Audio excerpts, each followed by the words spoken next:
Welcome back, everyone, to Lesbian Book Club. We are here with the second part of our Mouths of Rain anthology. We think this discussion is really incredibly important, and we didn't want to just try and rush through the rest of it. So we'll be covering from where we left off to the end of the book, and we hope you guys enjoy. Where are the quiet gays? Where are the quiet gays supposed to go?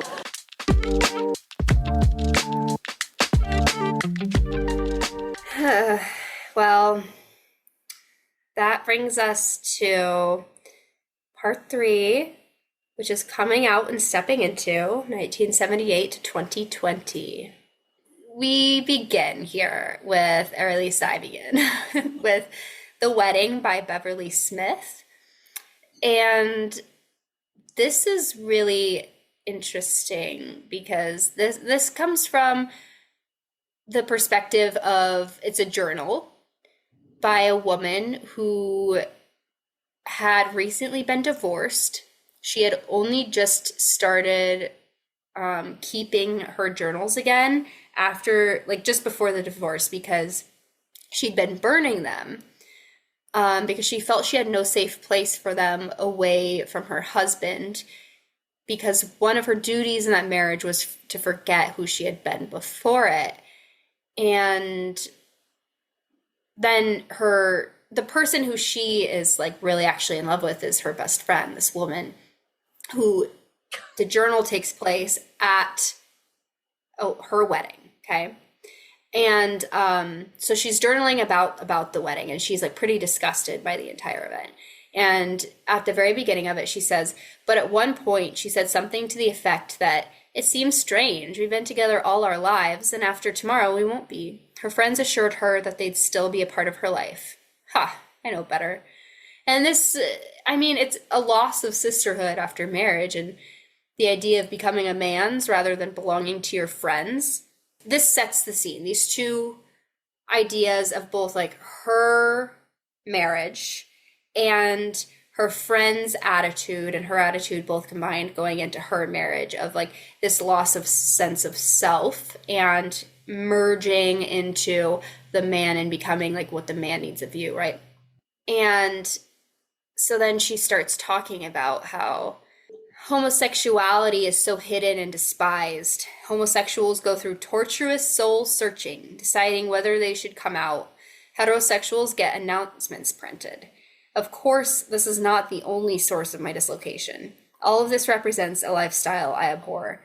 This is nothing more than a black emulation of the super rich, a catered affair with a vengeance. How could anyone with a social conscience or a simple common sense perpetrate something like this? I'm gravitated towards the servants both today and last night. They are about the only people with whom I feel comfortable. After all, as a woman, this type of event should make me happy. After all, Jay has achieved the supreme goal of any real woman. Not only is she married, but her husband is a Harvard Law School graduate, a fine young man. I find myself hoping that hits might be the rare good marriage for Jay. Oh, that this might be the rare good marriage for Jay's sake, but I'm skeptical. Yeah, she makes very good point here about how gay people have to like go through this torturous coming out if they ever end up coming out, and they have to do all this soul searching to figure out like, am I gay? Because it's not the default in society, right? Same way that we were just talking about how like white femmes don't have to do any of this soul searching and like grappling with their race and gender identity together. And heterosexuals are just like, woohoo, I'm gonna make pretty wedding invitations and I'm gonna throw a huge party and everyone's invited and I never have to came out and blah blah blah. And like, that is such a wild concept, and it also I think really contributes to a lot of there's this I think kind of trope that a lot of gay people are like pretty deep thinkers and pretty in touch with themselves. Yeah. And that's probably because like, well, if You you have to went be. through coming out and like knowing that you're gay, you probably have to be sort of in touch with yourself because you had to figure out that you're something other than what like you were told you are. Yeah. I think that trope comes from you have to really self-examine sometimes when you are hit in the face with like your sexuality and it not being the default, right? Hmm. And that's leads to the trope of like deep thinking and it's like no, you just never had to think about it. Am I a deep thinker or are you a shallow thinker? Mm, Right? right. Yeah. What happened? Very true. What ends up happening at this wedding? Because I know I read it because it was coming back to me, but like, Yeah, she just gets married, and this girl is like, ugh, what are you doing? Um, fair enough. and yeah, just kind of criticizes the whole thing because valid, like, it is kind of, and this is something that I was sitting and squirming a little bit about because as a person who I feel like I'm pretty socially conscious, I want like a really beautiful wedding. And then I'm like, oh my God, I could spend all of my resources that I put towards a wedding to donate to like a cause that I believe in. And that's kind of what she's saying here, right? Like, what are we doing that you're spending all of this resource on such frivolity that like Yeah, this is going to waste? And she makes a good point. She does. get that. I really, really do. I think there's a point of extravagance, especially in like our wedding culture right now. But I also I was listening to something recently, I forget what it was, of course. But talking about how when oppression comes, I think we talked about this on the podcast. Maybe it was in The Color Purple, but like we like you deserve to be happy even in the face of oppression. You Yeah. deserve to throw the party. You don't want to be sitting there wailing when the oppressor comes. They should find you dancing, Mm, right? And I think that that's like, we can't lose the joy that our community has. We can't lose the happiness and the pureness and the celebration because that is what I think keeps people going. So, yes, weddings are an extravagance, but like you should have your wedding. mm. Yes, you can donate money to a cause that's separate from that, but you should still get to celebrate your love. Maybe don't spend $75,000 on it. Like, but Yeah, eh, you can do both. right. Yeah.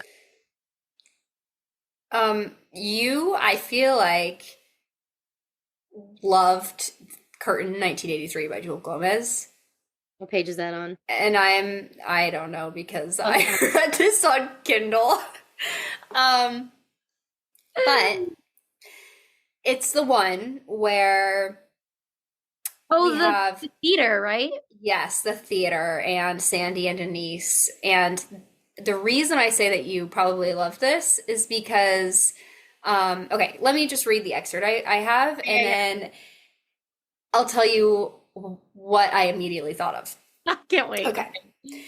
As the curtains spread like wings, Sandy pulled her gaze from Denise and turned to the audience. She couldn't actually see anyone, but she focused outward, piercing the darkness with her intention to deliver exactly what they wanted and more. Sandy didn't look back as she rose like the smoky mist captured by the lights.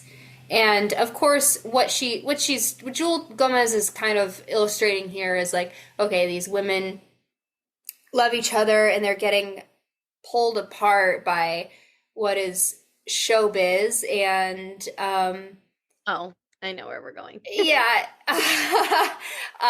So it's kind of like they're kind of being stifled in the coming out department, right? But so this this feels a little Evelyn Hugo, Celia St. James-esque, right? Yes. Also, A little Taylor Swift-esque. Also, is this quote giving Eurydice? Oh my God, I've been on a Eurydice kick for so long now. Have you the Wait For Me song on TikTok? It's like all I listen to.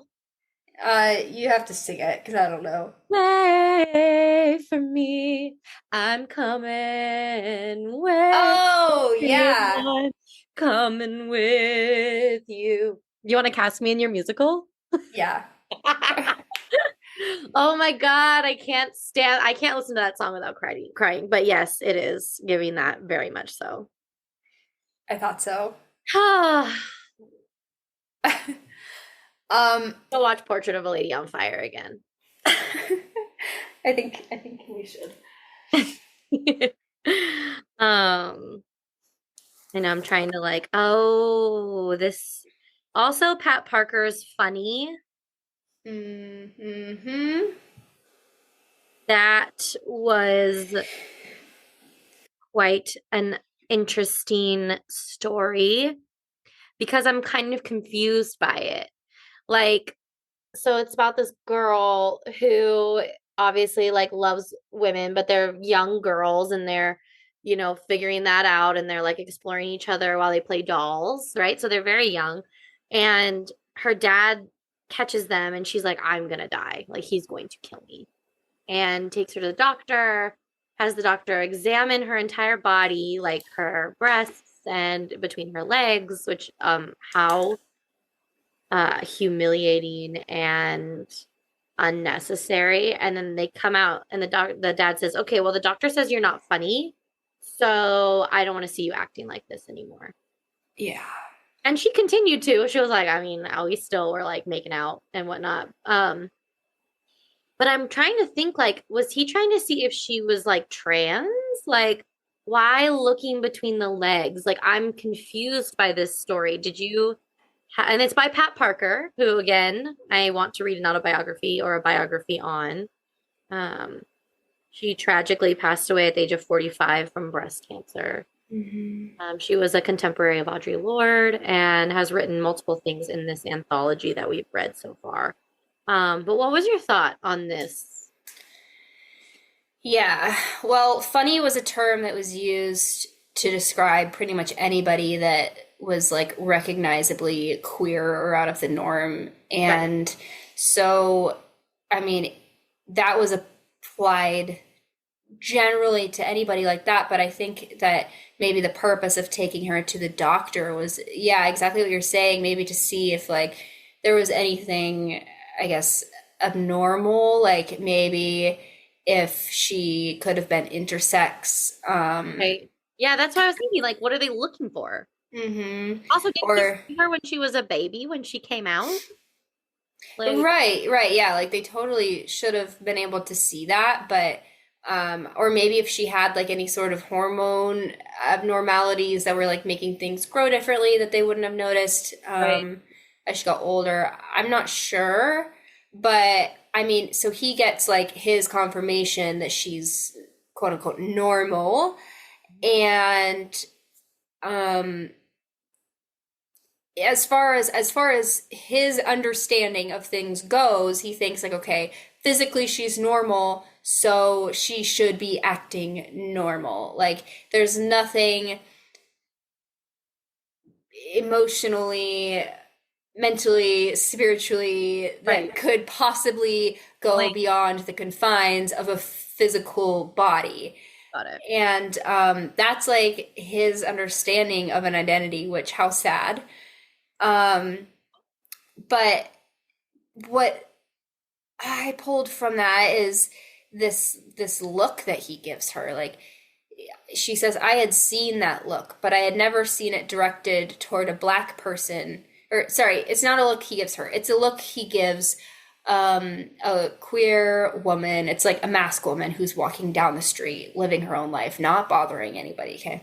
I had seen that look, but I had never seen it directed toward a black person who had said nothing, done nothing to my father and what was his. And the daughter does not want that same look directed at her. And it's just this like dirty look of distrust, of hatred. And it's very specific that this is not directed towards another Black person who's done nothing wrong. And yet, here is a Black lesbian who has done nothing wrong, who's receiving this look from her father. And she sees that at a young age. And she's like, what is it about this person that is so wrong with them? Yeah. That my father would turn on another Black person. Right.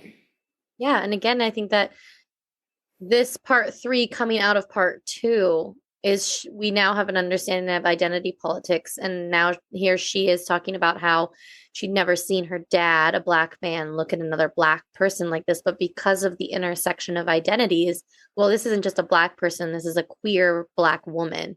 So she gets that look from him as well. Mm-hmm. Yeah. Yeah. There's a lot in this section too about speech and having a voice, which I think is interesting because Vernice in the New Jersey 4 was mute. She was selectively mute. Mm-hmm. She did not speak until she yelled in that moment at the man on the sidewalk, "We are people. God loves us." And so here we had this woman, this Black lesbian woman with no voice, and it's getting brought up again. This theme is later in this book. And Akasha Gloria Hull, in her piece about Angelina Weld Grimke, says that being a Black lesbian poet in America at the beginning of the 20th century meant that one wrote or half wrote in isolation, a lot that she did not show and could not publish. It meant that when one did write to be printed, she did so in shackles, chained between the real experience and the conventions that would not give her voice. It meant that one fashioned a few race and nature poems, transliterated lyrics, and double-tongued verses that sometimes got published. It meant finally that one stopped writing altogether, dying with her real gifts stifled within and leaving behind the little that managed to survive of one's true self in fugitive pieces. Yeah. Also, this really kind of sent me on a spiral about thinking about, okay, we have all of these Black lesbian poets that have a few pieces published, and like one is nature, one is love, one's about being Black. Right. And they probably didn't necessarily choose like those exact topics as their pieces to be published, but like that was what was considered publishable, marketable, profitable. And so if they had choice about what they were letting free into the world, what would they have written? What would they have let us see? And also, like, okay, if nature poems is falling under this category, like right now we associate these Black lesbian poets of the time with being like very tied with nature, but was that because that's what they were being told that they needed to write in order to be publishable? Like, were they actually very deeply intertwined with nature in that way? Like, this is a question that we might not know. And I'm so curious about this. Like, I want to know if that's what they would have written regardless, or if that's just what, like, they were being told that they had to write if they wanted to get their work out there at all. But then we go on. That makes me sad to think about. Just like another level of control on them. But so then we talk about Michelle Cliff in Notes on Speechlessness, and she says it's important to realize the alliance of speechlessness and powerlessness, and that the former maintains the latter, that the powerful are dedicated to the investiture of speechlessness on the powerless. And she was reminded that a great compliment of her childhood was, "She's such a quiet girl." Like, yeah, and then also she's talking about therefore speechlessness is connected with being good. Let the women keep silence in the churches, for it is not permitted unto them to speak, but let them be in subjection, as also saith the law. Virginia Woolf quotes this from Paul, the first letter to the Corinthians. And she's like also talking about how Black women are super, super involved in the church, and Black men as well, and how a lot of Black women end up kind of like in a situation where they might lose their voices. And this really, like, this stood out to me because this puts them in a position of powerlessness in like any situation where they are, of if you do not have words, then you cannot share, you cannot have power with each other, you can. And this goes back to like, also, why was the church so important to Black culture in the first place? Because they could go and talk and gather, which is interesting that like it may kind of turn around, but I don't know. Well, do you have thoughts? Yeah. I think you're spot on with the importance of the church in Black culture. It is a place where they could go outside of the bounds of society and exist just within themselves without a bunch of white eyes prying and looking and trying, there is a safety there. But what I find sad is that queer Black women couldn't necessarily find safety there. Mhm. It was just another realm of oppression in certain situations, right? Um,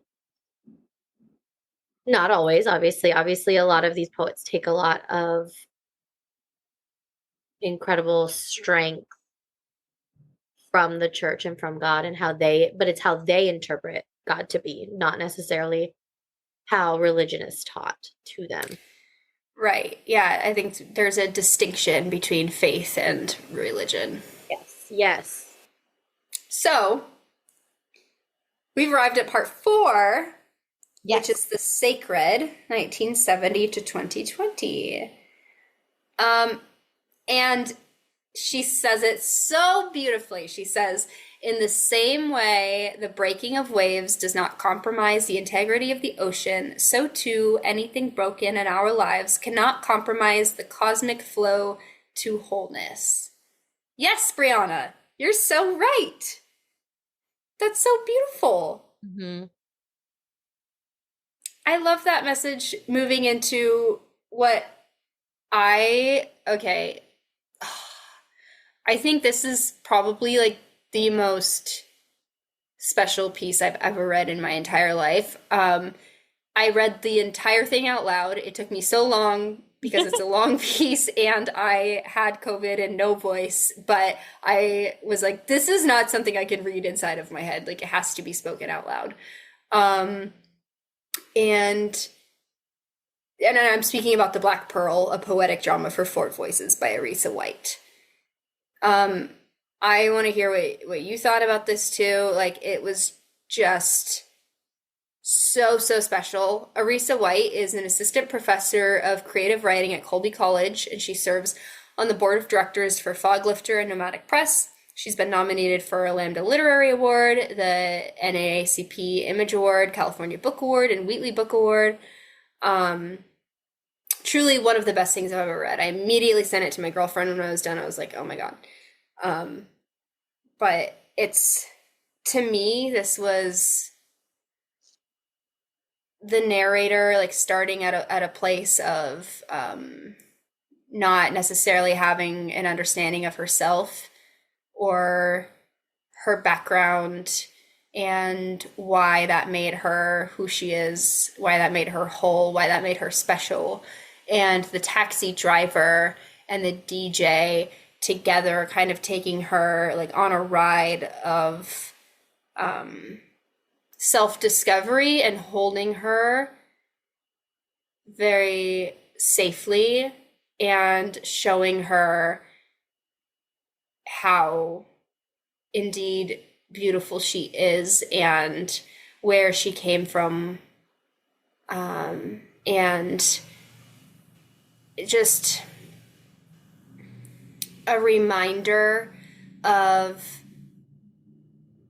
okay, let me read this part. Well, I was gonna say just do it. Yeah. You clear the tears from your eyes. Driver asks, "Where you want to go?" You say, "Take me home." Driver keeps her eyes on the road, her hands at 3 and 9, and all of her sees you as a true spark. She holds you in a body gaze. You've forgotten such a communicating touch and remember again the language of your own presence. Speech happens with lips parted or in silence. She meets your eyes in the rear view, and the ancestors declare. And to me, this is the reminder of who you are and your power and magic by being with your people and those who see the power and magic in you. And those who are like you, and you can see the power and magic in them, and therefore it reflects back onto you, and you can understand like why it is that, okay, if I see beauty, magic, power, something of a spark in them, then okay, I can understand if I'm like them, then why that must be there in me. And there's also, I mean, beautiful quotes like, "I am not a star, I am mist and ancient, I am not heard, I am not blue eyes, I live these pages turning wild, I am not recognized." And this is where she's still grappling, she's asking questions of who she is. It's just very, very powerful. There's a definite beginning and end to where she starts and ends on this journey that is very, very clear. And then at the end, we have this message too of your anger is an organizing sound. Holy shit, yeah, it is.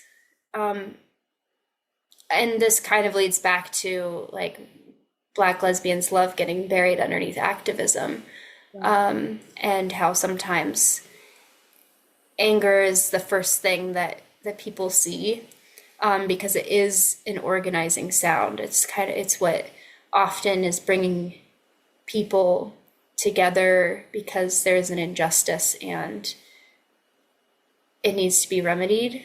And it's something that lights a fire and gets people moving quick. And it is a powerful tool. But yeah. Yeah, and then the end messaging just being like, I love you, and I love you, I love you, I love you, I love, like how many times do they say it, and just coming to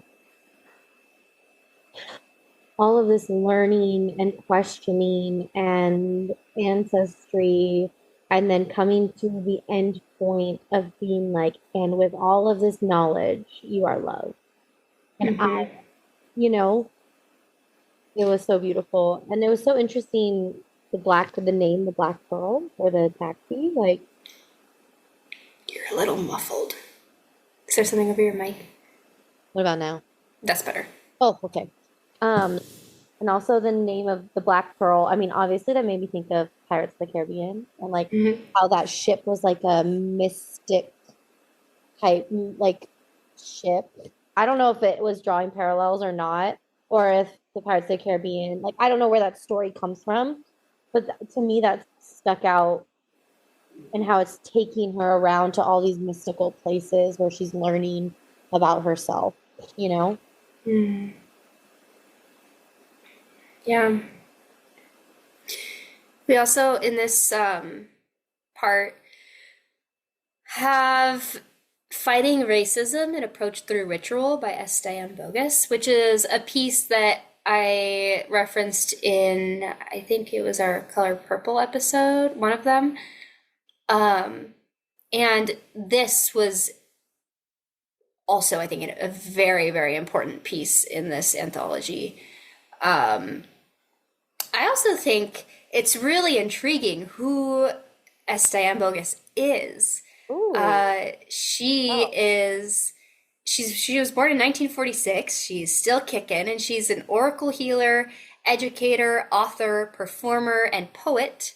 And in 2011, she founded the Church of True Hearts, a church service blending her view of the sanctity and healing capability of the body with the Christian faith.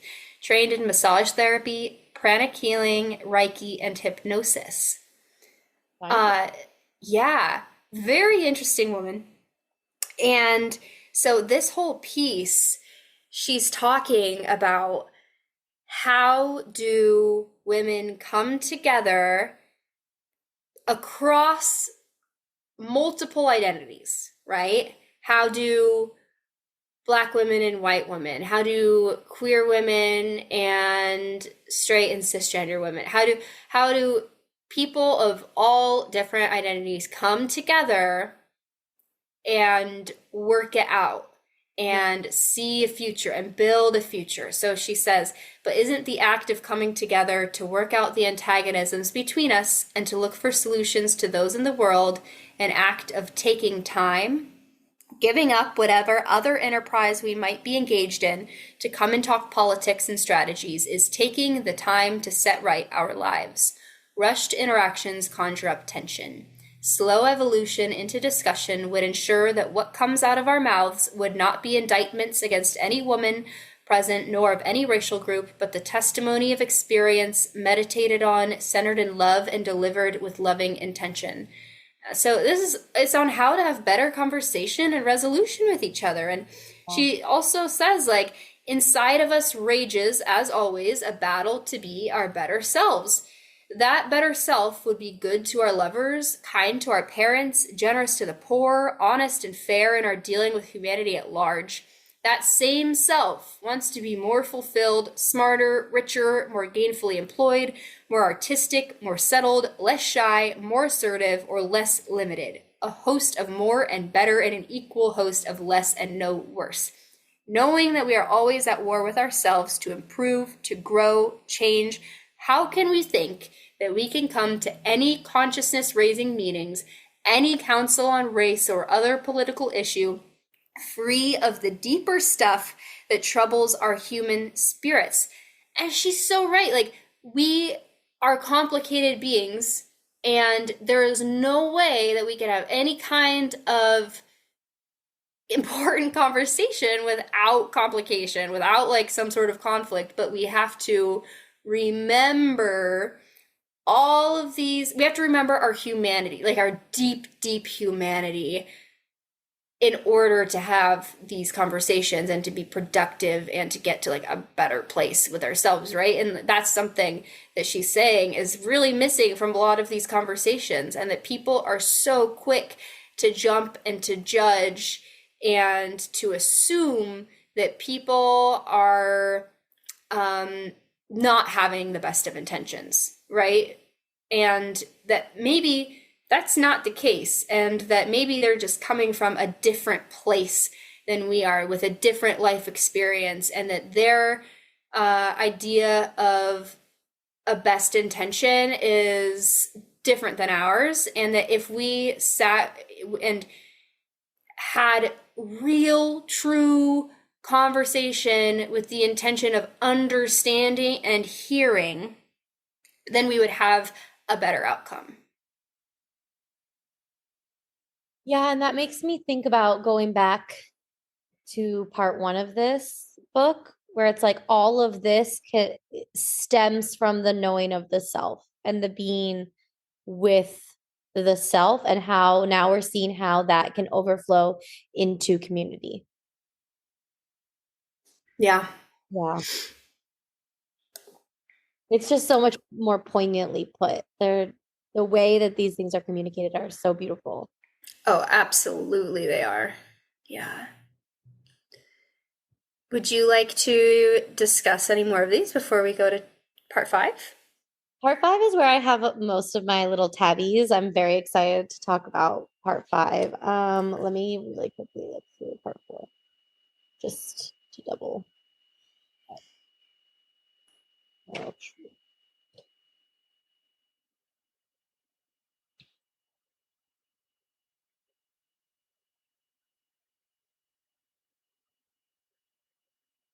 No, we can move on. All right. So part 5 is Radical Futurities, 1976 to 2020. To start this one off, I wanted to read a quote from Demita Frazier at the very beginning. It's the second quote if you're looking at the book. She says, "You know, we are the daughters of Ida B. Wells. We're the daughters of every Black woman who has been a leader. Sojourner Truth, Harriet Tubman, and all the millions of unnamed warriors, all the millions of unnamed ones. We are in a long line. We're just calling it. We're just calling it what it is now. Black feminism is a representation of Black women's power. Black women's agency, Black women's right to look at their material conditions, analyze it, interrogate it, and come away with an analysis that's about empowerment." And I love how all of this has led to an empowerment and future oriented section. Um, it's like the entire groundwork has been laid for this last part. Mm-hmm. Yeah, I mean, this is where the Black women get to see themselves in the future and find the pieces to build a future where they get to be the center, right? Mm-hmm. I loved is it this first piece in here? The Shape of My Impact by Alexis Pauline Gumbs. And she talks a lot about Audre Lorde and how survival is a promise. Okay, so she said, and I decided that Audre Lorde is right. Survival is a promise. It is not a promise that any university or nonprofit organization can make to me. It is a promise that I make with my currently breathing body to the ancestors who moved through it. It is a promise I make in honor of the deaths that make this clarity not only possible, but unavoidable. Survival is a promise. And she's talking a lot about how, oh, there are these great theorists, but the university system doesn't protect them. And that's not where they find true belonging, is within this system that was set up for like white hetero patriarchy. And how, so she's talking about how it's not found in these systems, but it's found through her own personal reflection and connection to survival. Like everything has led to survival, and it's a promise to continue to go on. Right. And I really love that. Yeah. There's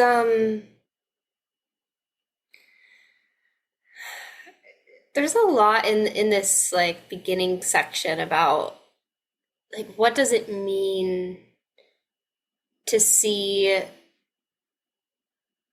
like speaking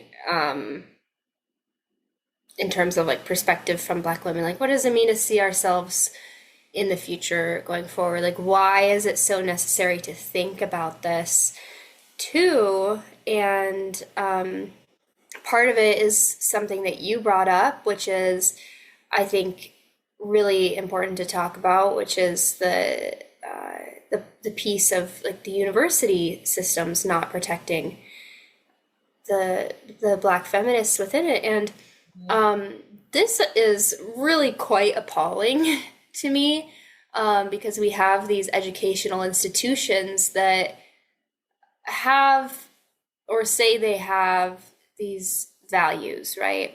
Right.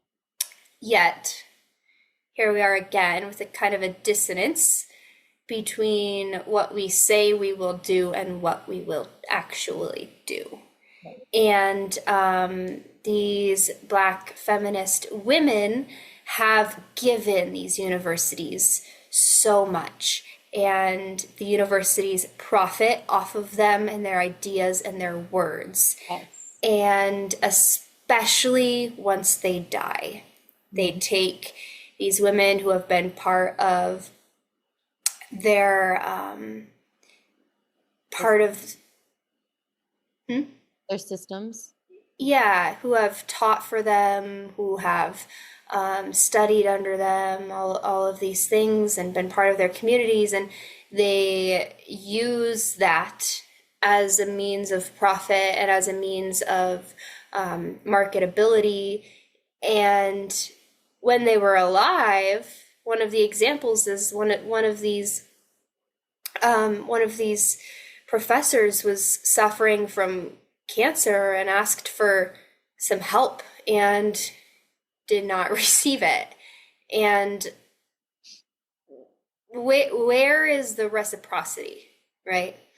And this is not, again, this is not exclusive to the educational system. This is widespread in capitalism, really. And then also we have the reason of why is it necessary for Black women to be able to see themselves in the future. Well, she says, even more numbing, however, is the realization that so many of the women who will read this have not yet noticed us missing either from their reading matter, their politics, or their lives.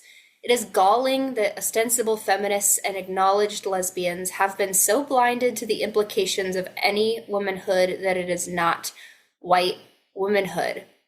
And it's so true. How many, just thinking of our community, how many recommendations do you think that we get from our readers that are written by Black women? You can probably count them on one hand, if not zero hands. Right. Very, very few. When again, I'll bring up when we posted the ask for people to share their favorite Black artists, we got zero. I don't think that people even realize that what they're consuming is pretty much exclusively white. And that's alarming. It is. It really, really is. And this is in a community that considers ourselves pretty like well-read and diverse, right? So this is absolutely truth. And this is absolutely a call in to do an evaluation of what we take in. And this is completely a reason for Black lesbian feminists to have a necessity to have materials like this anthology to be able to see themselves, build a future for themselves. And also, like, when people are attacking things like DEI and people wanting to diversify media that they see, and like, oh, it's so being all grouchy about like, oh, it's so dumb, like now everything you watch there has to be like a Black person and an Asian person and then somebody like and a gay person. It's like, do you have any self-awareness? Yeah, and also Literally an ounce. What world do you live in where you're a homogenous zone of white people? You don't. Yeah, literally have 1 single ounce of self-awareness. Please, I beg you to know that that media does do a better job of reflecting what's actually happening in the world. And like, there are so many people that have spent so many years not being able to see themselves in media at all, and are now maybe like getting a tiny sliver of being able to see themselves, and you're having a fucking freak out about it because it's not all about you. Holy shit. Like, I saw a quote that said, when faced, oh God, I'm gonna butcher it, but it was a really good quote. That like for white privileged people, when you have existed within that privilege, equality feels like oppression. And to me, that always hit home because it's like, no, this is just equality. We're just raising the bar and the standard for everyone else. You're not actually having anything taken away from you. right. We're just giving it, equity, giving out what is actually equal to everyone. Yeah. Yeah. There's also another part of this that I was like, oh my God, yes, I love this so much, where she asks, what is a lesbian? And she answers, A lesbian is the rage of all women, condensed to the point of explosion. She is the woman who, often beginning at an extremely early age, acts in accordance with her inner compulsion to be a more complete and freer human being than her society, perhaps then, but certainly later, cares to allow her. Like, yes, holy moly, wow, yes.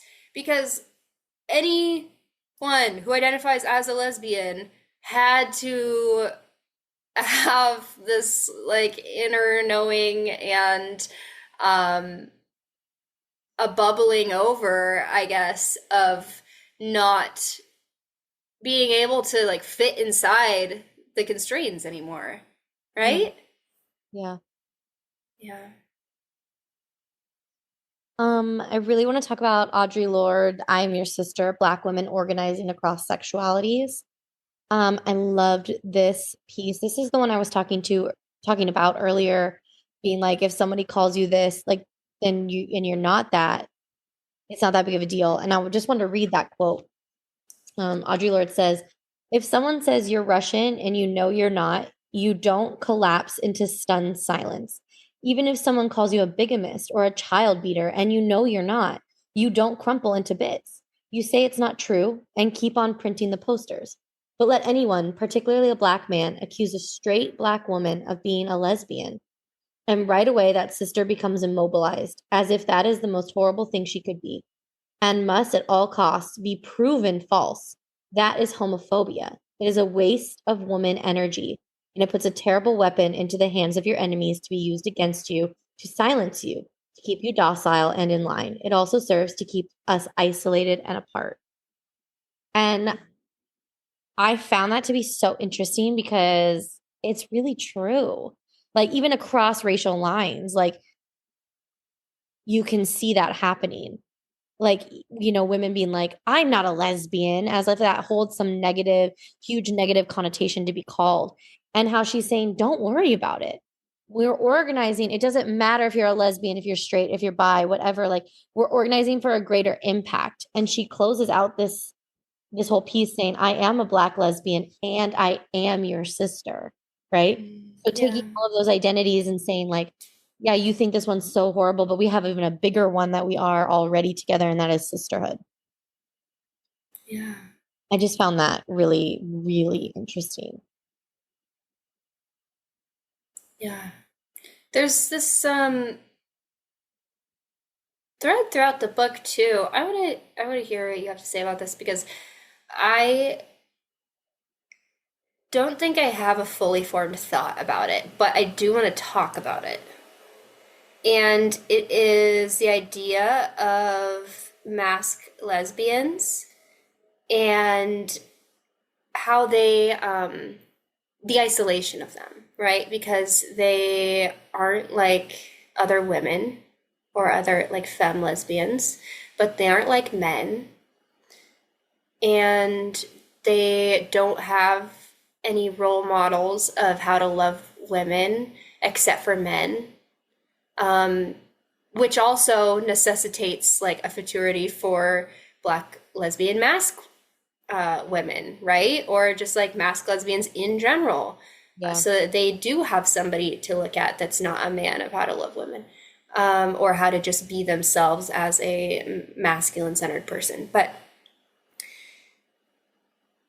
this idea, and also this was earlier on in the book, but there was this whole idea of a femme lesbian and a mask lesbian together, and how like that particular couple combination was kind of ostracized by the queer community, and like the queer community was embarrassed of that because they were more visible to the public. And I was just thinking about that, and um the point that the author was making was that like that coupling in particular is actually like an act of resistance and rebellion in a way, because they're more visible. And I was thinking about that, and I was like, I'm not like 100% convinced that that's the truth necessarily, um because I kind of think that the way that we are socialized, like, I think that sometimes it is about mimicking like a straight relationship in a way simply due to the way that we've been socialized. Like, we have an idea of what to expect in a relationship based on what we watched growing up, right? Like that a more masculine partner provides certain things, a more feminine partner provides other things. And in some cases, even if intellectually we know that this is unnecessary to act our lives out in this like arbitrary way, Right. we still may have some desire left to be treated or treat someone in the particular way that was modeled for us growing up. Right. So I just didn't know if I completely agreed with that take, but I also saw what they were saying. But I do really see the point of like masked lesbians being isolated from any community, really, like from the queer community and from men, and not necessarily having like any kind of role model. Yeah, I also think that's kind of a beautiful opportunity to step into in that we don't have to exist within binaries and we can create our own path of loving, right? Or they can create, not we, I'm not a masked lesbian, but like they can create their own path and their own idea of how to love. I think it's a opportunity, like a beautiful opportunity, and I do think you hit it spot on where you think of when we're talking about like a mask femme relationship, where I think sometimes just in our inherent bias, we do expect like the mask presenting lesbian to provide certain things like maybe safety or protection, while the femme lesbian provides like love and care, right? But it's so interesting as somebody who like has experienced this type of relationship and currently does like that's not it's true, but it's not true because, like, at the end of the day, we're both women and we both love like women. Mhm. And we both, all of those boundaries are super enmeshed and intertwined. And there aren't like certain categories of loving that each one does, And I think that's kind of one of the beautiful things of lesbian relationships, even just in general, regardless of mask femme, butch, straight, like, or straight, lol. But you know what I mean, what I'm saying? Like, it already inherently exists outside of the binary of male female, so we don't have to follow any rules. We get to love just however we want to love. Yeah. This, I feel like what you're saying with like masks in particular getting to kind of make the rules of who they are because they exist outside of a binary Yeah.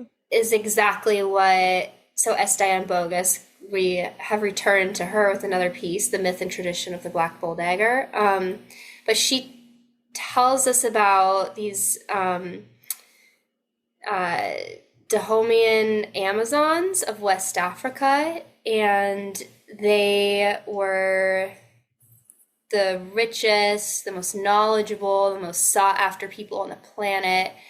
And they were a group of women that there was a movie made about them. Like, they were Yeah. these female warriors. Like, that is, I mean, they were like exclusively a woman soldier group.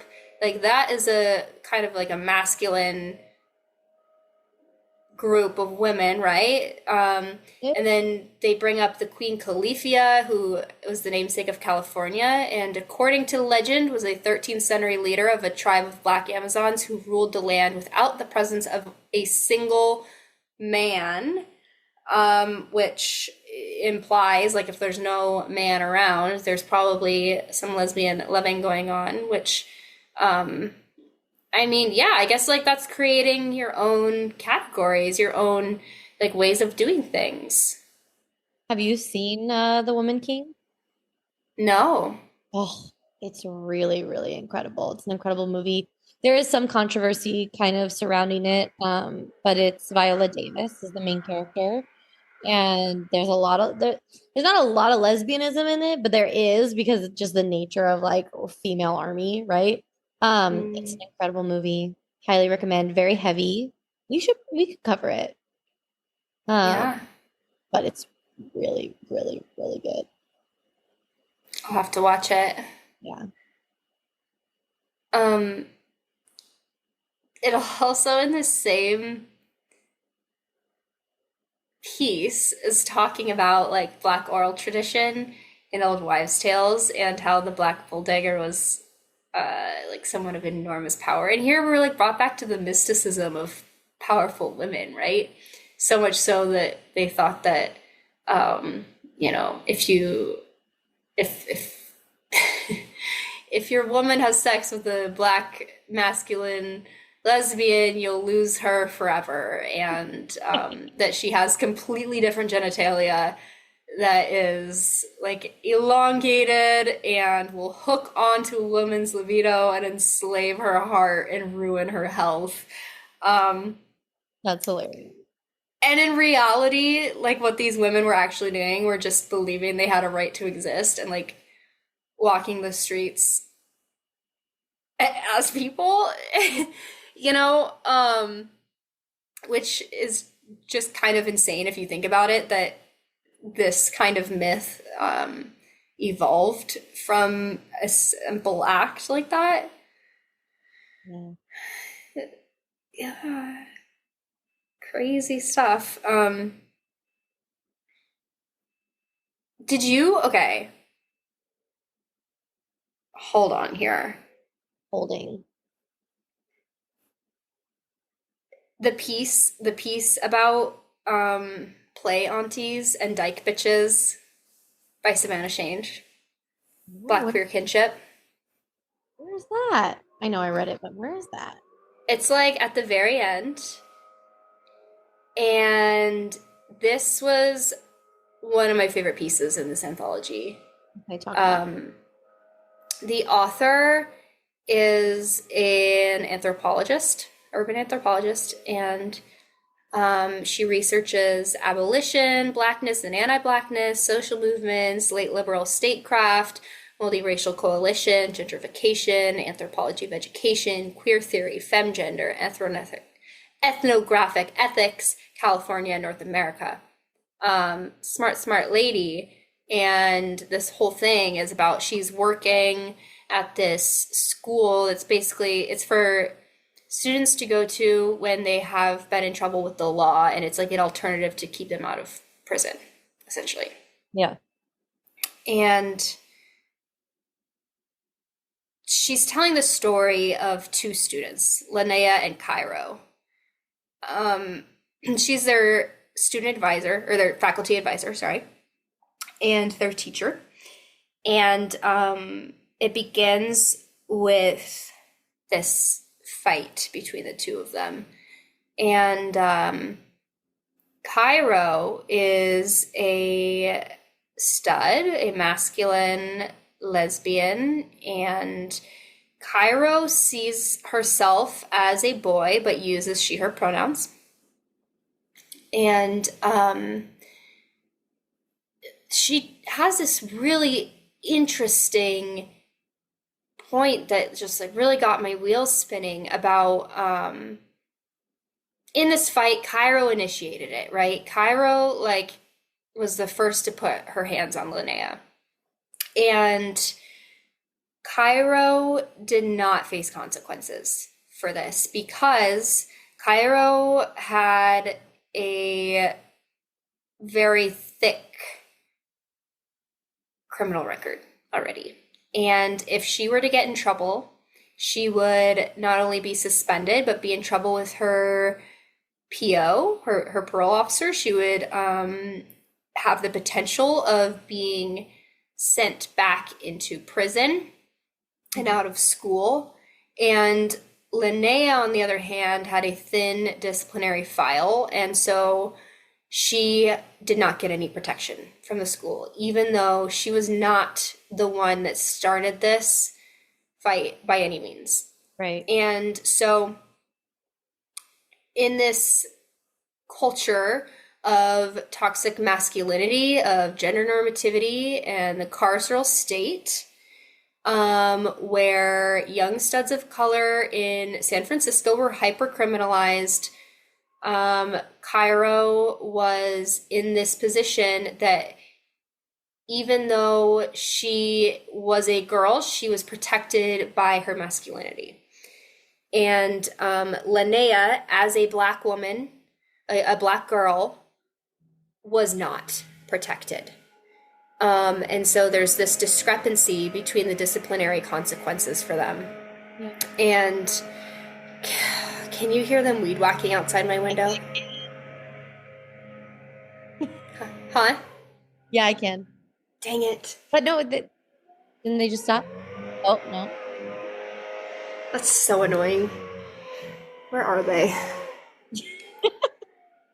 So there's this discrepancy between what happens to Linnea and Cairo here. And Linnea feels reasonably, like, very betrayed by the way that the teacher handled the situation. Like, Linnea was offered no protection at all.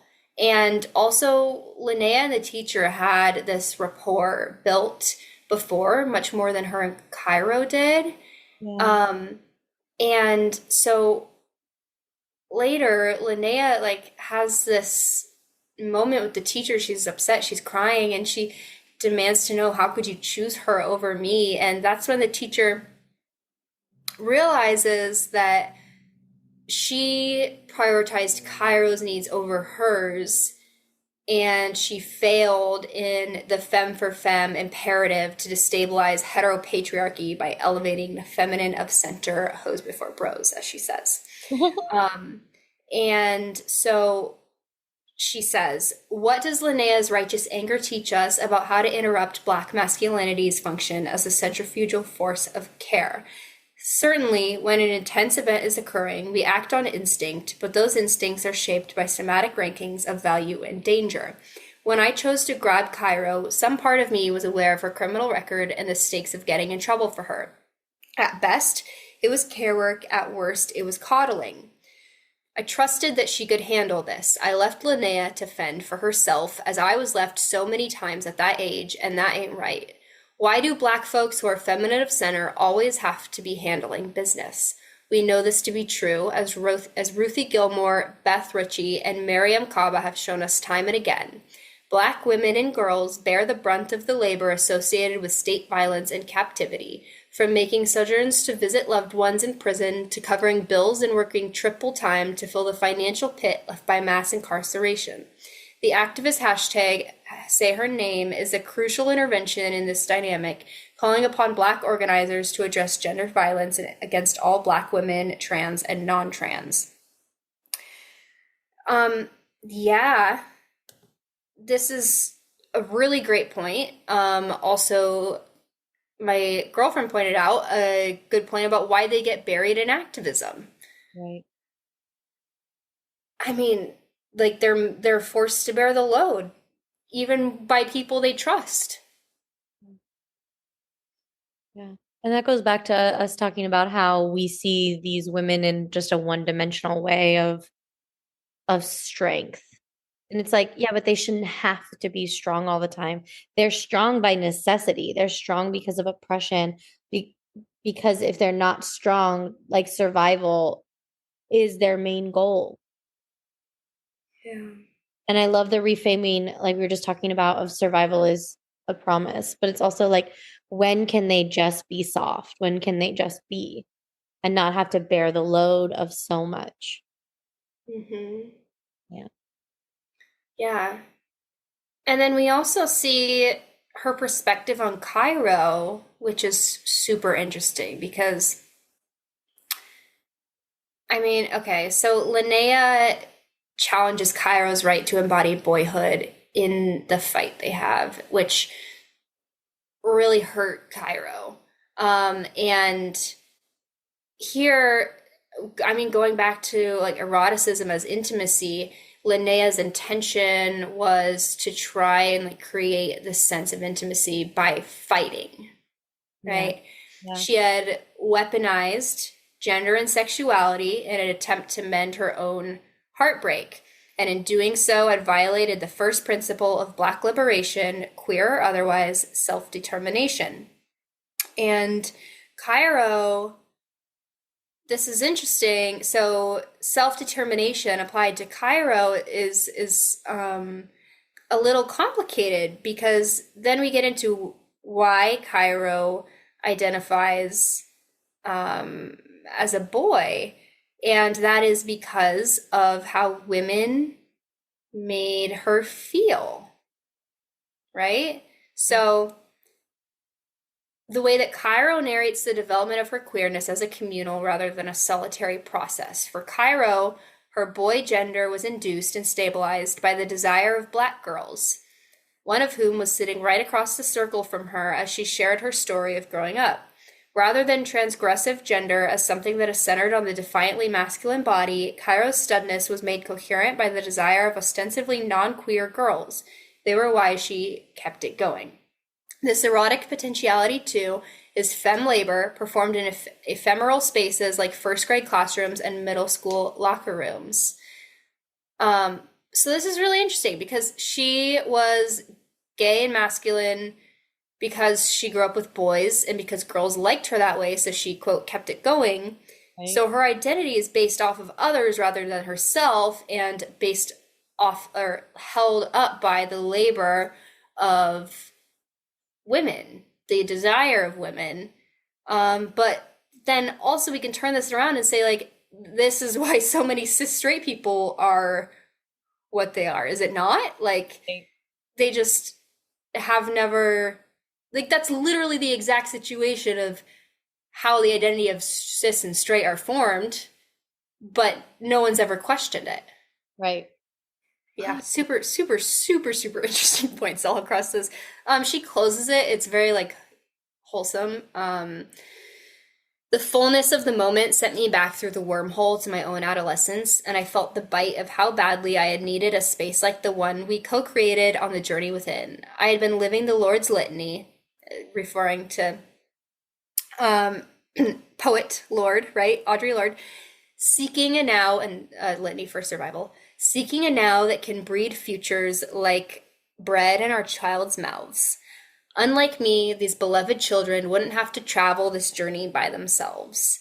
Across genders and generations, sand and sea, we held the sacred intimacy of girlhood as queered kinship. Beautiful, creating a future. Here she is, actionably creating a future for her queer kin, acting as mentor for the people after her, and visibly creating space for them to look forward and see a role model in front of them, who they could grow up to become. And I mean, that's kind of what this section is all about. Yeah, the future. Yeah. I thought that one was just so special. Yeah. Okay, 3 hours into our recording. I think we finished. Is there anything else in part 5 you want to talk about?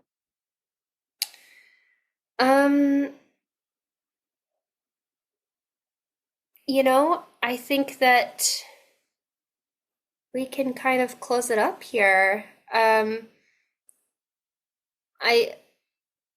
is a cool note that there's a lesbian poet trading card series from Headmistress Press, which I didn't know that existed. That's pretty cool. That's fucking cool. Yeah, one of the authors, Shanta Smith Cruz, is featured in it. I love that. That's so cool. Yeah. But otherwise, I think we can wrap it up. And what I do want to say is the New Press, who published this anthology, literally wrote a call to action in this for us that I'm going to just read. Do it. They said, please consider buying New Press books for yourself, for friends and family, or to donate to schools, libraries, community centers, prison libraries, and other organizations involved with the issues our authors write about. So, if you have a library in your area, I promise you, you do. If you have a school in your area, I promise you, you do. If you have a prison in your area, I am pretty sure you probably do.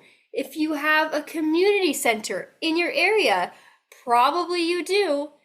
Then I think a really great idea would be to reach out and ask them if there is a way to donate or if they have a need, right?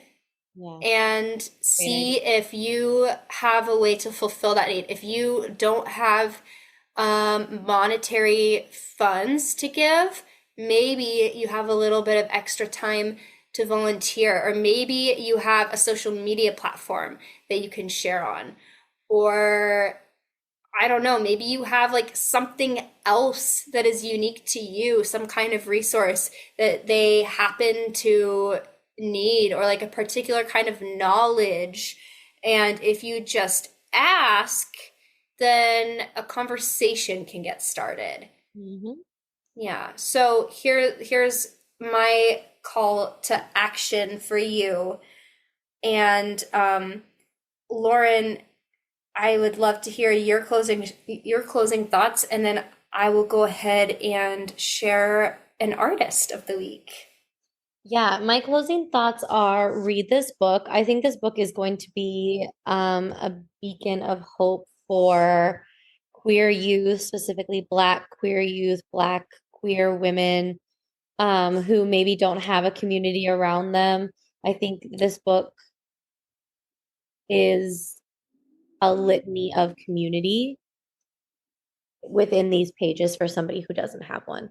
It also serves as a literal textbook, like on queer lesbian thought. It's absolutely incredible and instrumental in knowing our queer history and not just our whitewashed queer history. Mm-hmm. And there's so many references at the end of these essays. These women cited their sources, their acknowledgments, their everything. You can find literally everything you could possibly want to read in the appendix of this book. So give it a look. It's true. Yeah. Yeah. Before I tell you my author, or not my author, my artist of the week, I want to say every single author that we've talked about today is an artist you can go support. So don't forget about them. And Brianna Jones, wow, there is an artist you can go support. So keep that in mind. And I would like to share Jamichael Fraser because I brought him up a couple episodes ago when I talked about Sophie and her album release party. There was a flautist that performed on SZA's album, and that was Jamichael. And I just had to go back and find his name. I'm going to link his Instagram in the bio, but he is really, really an incredible musician. So go give him a listen. And I just want to say thank you, everybody, for listening in with us and being in this conversation with us today. It felt really special to me to be able to have this conversation. And thank you, Lauren. Yeah. Yeah, this was a great conversation, and we would love to if you guys have any feedback or things you want to talk about with us, our DMs are always open on Instagram and TikTok. Let us know what you think, and we will see you next week. Yeah, and our next read is Pride or Die by C.L. Montblanc. It's not out yet, but it will be. So we're going to give you kind of like the insider scoop about it. So excited. Yeah.